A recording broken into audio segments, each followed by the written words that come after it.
Hoje vamos falar do argumento somente a Escritura. Martinho Lutero se insurgiu contra tudo aquilo que não fosse a palavra de Deus. Martinho Lutero exclui a tradição da Igreja como fonte de fé.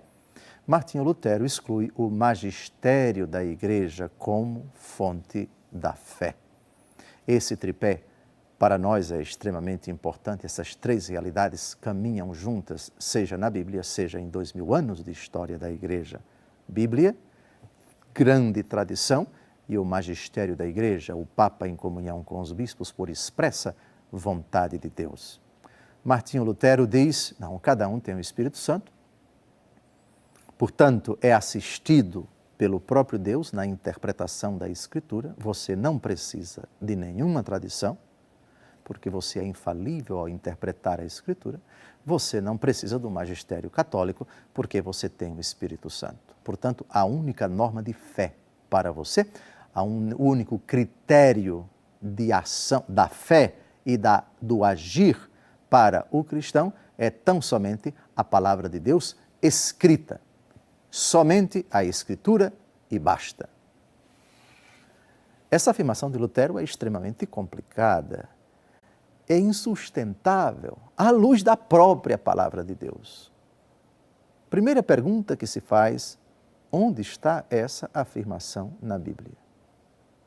Onde é dito, em algum lugar da Bíblia, somente a Escritura? Onde está em algum lugar na Bíblia que a tradição está excluída, que o magistério da Igreja está excluído? E outra, a Bíblia fala da necessidade da tradição, além da palavra de Deus escrita? Fala sim. A palavra de Deus fala do magistério da Igreja, de uma instância dentro da Igreja, a quem Jesus confiou a tarefa de interpretar autenticamente, autorizadamente, infalivelmente as Escrituras. Nós veremos, ao longo deste e do próximo programa, se Deus quiser, vamos investigar na Escritura, vamos buscar respostas a essas questões. Mas Martinho Lutero se espelhava, se baseava, se radicava em alguns textos da Escritura que falam dela mesma para sustentar essa afirmação. Vamos citar alguns desses textos, mas desde já peço a você bastante atenção para descobrir, se é que existe, a afirmação somente a Escritura. O problema não é a Escritura, o problema é o somente a Escritura como norma de fé. Essa afirmação luterana é insustentável na própria Escritura. Vamos ao primeiro texto. Segunda carta de São Paulo a Timóteo, capítulo 3, versículos de 16 a 17. Toda a Escritura é inspirada por Deus e útil para ensinar, para repreender, para corrigir e para formar na justiça.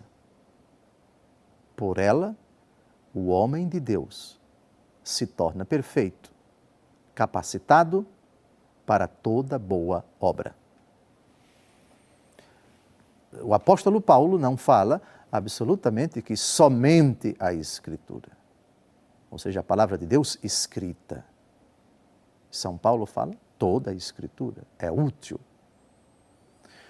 Lutero, então, lê esse texto, dentre outros, e infere que a única norma de fé é a Escritura, a palavra de Deus escrita. Vamos a outro texto. Esse agora da carta aos Hebreus, capítulo 4, versículo 12. Porque a palavra de Deus é viva, eficaz, mais penetrante do que uma espada de 2 gumes e atinge até a divisão da alma e do corpo, das juntas e medulas, e discerne os pensamentos e intenções do coração. Aqui, atenção. Aqui se fala da palavra de Deus, mas não se diz que ela é escrita. Aqui tanto estão incluídas a palavra de Deus escrita e a palavra de Deus oral.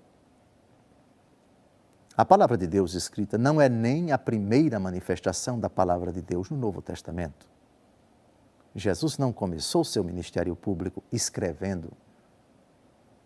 Os apóstolos escreveram muito tempo depois que Jesus ressuscitou. Primeiro temos a pregação oral de Jesus.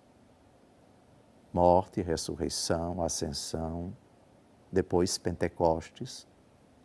E as primeiras manifestações apostólicas não foram escritas, foram orais. Os apóstolos não começaram seu ministério após Pentecostes escrevendo. Eles começaram seu ministério falando. Esse discernimento é importante. Quando se fala de palavra de Deus, é preciso saber qual a sua manifestação. Na Bíblia, nós temos duas manifestações da palavra de Deus, escrita e oral. Quem veio primeiro? Não foi a escrita, foi a palavra de Deus oral. Cristo prega. Depois os apóstolos, inspirados pelo Espírito de Cristo, pregam. E muito tempo depois, o que eles pregaram, colocaram por escrito. Portanto, a Bíblia escrita, seja o Antigo, seja o Novo Testamento, o que foi colocado por escrito foi a tradução do que antes foi pregado com os lábios. São Paulo, na carta aos Romanos, capítulo 10, diz que a fé vem da pregação, não da escrita. E a pregação é a palavra de Deus, mas não disse que é a palavra de Deus escrita apenas. Essa distinção é fulcral nessa questão quando tratamos de palavra de Deus. Deus não fala apenas pelo que está escrito. A palavra de Deus não está apenas na escrita, na Bíblia, que é a palavra escrita de Deus. A escritura que vem de escrita. Toda a escritura é palavra de Deus, mas nem toda a palavra de Deus está na escritura. Vamos à prova. Lucas capítulo 10, versículo 16. Quem vos ouve, a mim ouve. E quem vos rejeita, a mim rejeita.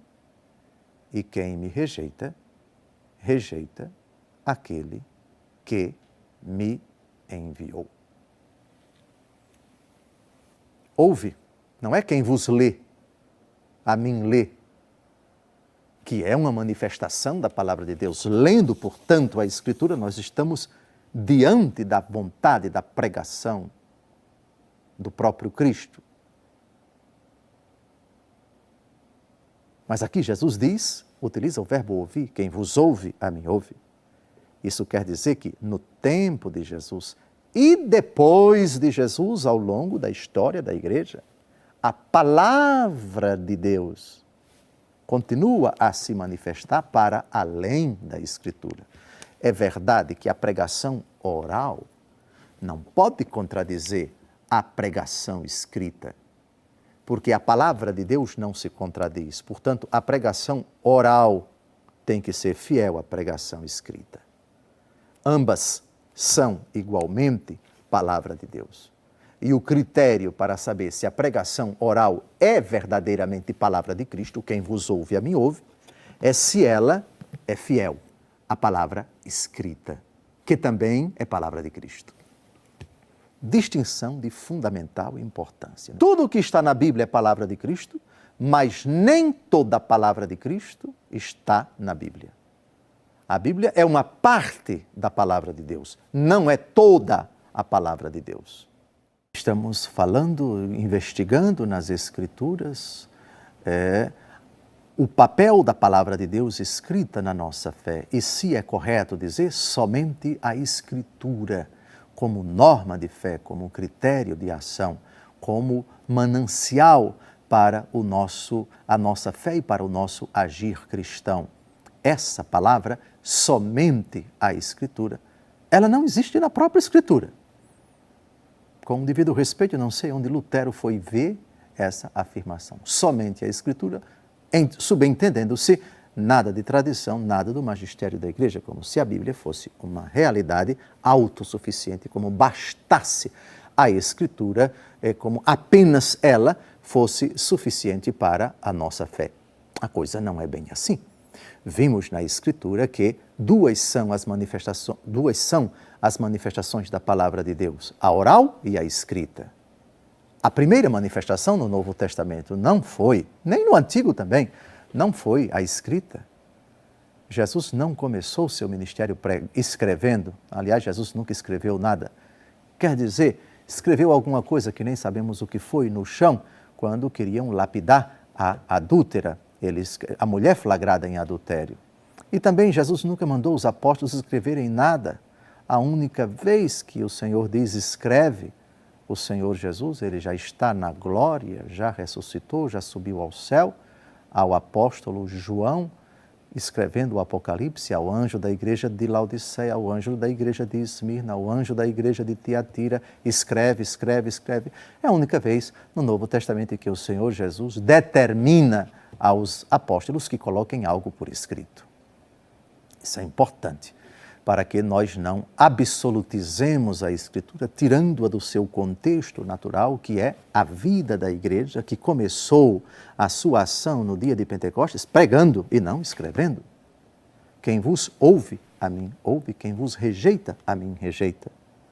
Portanto, duas são as manifestações da palavra de Deus oral e palavra de Deus escrita. O Senhor Jesus continua a falar hoje, não somente pela Escritura, mas pela pregação da igreja. Quem vos ouve, a mim ouve. Quem vos rejeita, a mim rejeita. Pois bem, agora nós vamos retomar outros textos da Escritura que mostram precisamente isto. Toda a Escritura é palavra de Deus, mas nem toda a palavra de Deus está na Escritura, porque Deus nos fala hoje, inclusive, não somente pela Bíblia, mas também pela pregação da igreja, que, por outro lado, nunca pode contradizer a palavra de Deus escrita, porque também ela é palavra de Deus.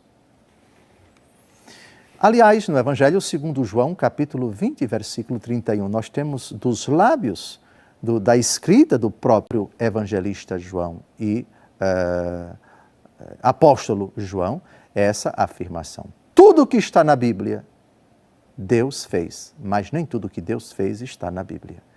Toda a Bíblia é palavra de Deus, mas nem todas as ações de Deus estão na Bíblia. Mas estes foram escritos. Fez Jesus, na presença dos seus discípulos, ainda muitos outros milagres que não estão escritos neste livro. Mas estes foram escritos para que creiais que Jesus é o Cristo, o Filho de Deus, e para que, crendo, tenhais a vida em seu nome. Tudo o que está na Bíblia, portanto, é expressão da vontade de Deus, é palavra de Deus, narra os feitos de Deus em Cristo Jesus. Mas outras coisas não estão escritas neste livro. Tenho muitas coisas para dizer-vos, mas agora não podeis suportá-las, disse Jesus num dos seus discursos de despedida.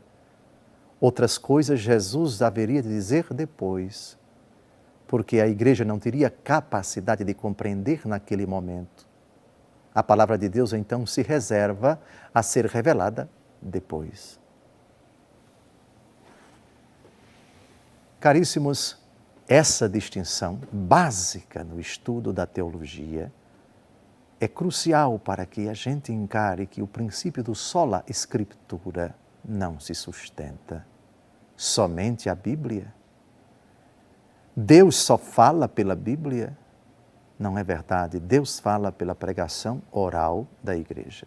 De novo, insisto, toda a Bíblia é palavra de Deus, mas nem toda a palavra de Deus está na Bíblia.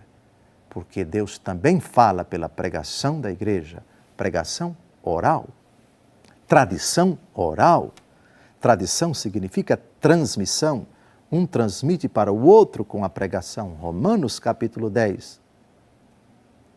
A fé chega até ao coração pela pregação. É pela pregação que a palavra de Deus chega aos corações. Primeiro a pregação, Assim foi na era apostólica, depois vem a escrita. Vamos agora falar da importância da tradição, que é critério de fé, que é norma de fé, juntamente com a palavra de Deus escrita. Aliás, primeiro temos a transmissão de uma pessoa para outra, das pessoas para as outras pessoas. É assim que a igreja começa o seu ministério, a sua missão no mundo, com a pregação. A palavra está ao teu alcance, em tua boca e em teu coração, diz São Paulo, Romanos capítulo 10, de 8 a 10. Tradição, a realidade negada por Lutero como norma de fé. Segundo aos Tessalonicenses, capítulo 2, versículo 15, vejamos o que a Escritura diz sobre a tradição. Assim, pois, irmãos, ficai firmes e conservai os ensinamentos que de nós aprendestes, seja por palavras, seja por carta nossa. O texto aqui é incrivelmente claro. Duas manifestações da palavra de Deus. Palavras e cartas nossas. Primeiro palavra, depois a carta. Como é que se sustenta aqui o princípio de só a Escritura, só a escrita, se o próprio São Paulo diz, seja por palavra nossa, seja por carta? 1 Coríntios capítulo 11, versículo 2, também temos um outro texto muito importante que mostra a fundamental necessidade da tradição, outra norma de fé, para nós além da Escritura. Eu vos felicito, porque em tudo vos lembrais de mim e guardais as minhas instruções, tais como eu vos-las transmiti. Sim, é verdade, São Paulo escreveu vários textos que estão, vários livros, 12 livros que estão no Novo Testamento. Mas Paulo é, antes de tudo, um arauto, um pregador. E ao pregar, ele transmite as tradições que são transmitidas ordinariamente pela voz, tradição oral. Outro texto da segunda carta que ele escreveu a Timóteo, capítulo 1, versículos de 12 a 14. É este o motivo por que estou sofrendo assim. Mas não me queixo, não. Sei em quem pus minha confiança. E estou certo de que é assaz poderoso para guardar meu depósito até aquele dia. Toma por modelo os ensinamentos salutares que recebestes de mim sobre a fé e o amor a Jesus Cristo. Guarda o precioso depósito pela virtude do Espírito Santo que habita em nós. Depósito, uma imagem muito sugestiva, uma espécie de urna, de baú, onde se guardam coisas preciosas. O apóstolo transmite esses ensinamentos, essas instruções, a palavra de Deus, seus feitos, seus ensinamentos, seus milagres, suas obras prodigiosas, o que ele ouviu dos outros, o que ele recebeu dos demais. É ele mesmo quem diz na 1 aos Coríntios, capítulo 11, eu transmito aquilo que eu vos recebi, que o Senhor, na noite em que ele foi entregue, tomou o pão. É o relato da Eucaristia. Aliás, o mais antigo, diga-se por sinal, mais antigo do que os relatos dos evangelhos sinóticos sobre a instituição da Eucaristia. Então, é essa realidade chamada tradição que Lutero excluiu. Só a Escritura. Mas onde está isso na própria Escritura? Atos dos Apóstolos, capítulo 8, de 27 a 31. Temos outro texto belíssimo.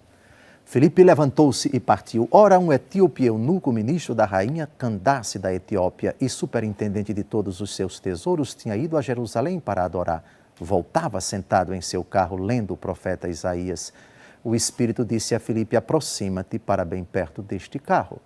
Filipe aproximou-se e ouviu que o eunuco lia o profeta Isaías e perguntou-lhe, porventura, entendes o que estás lendo?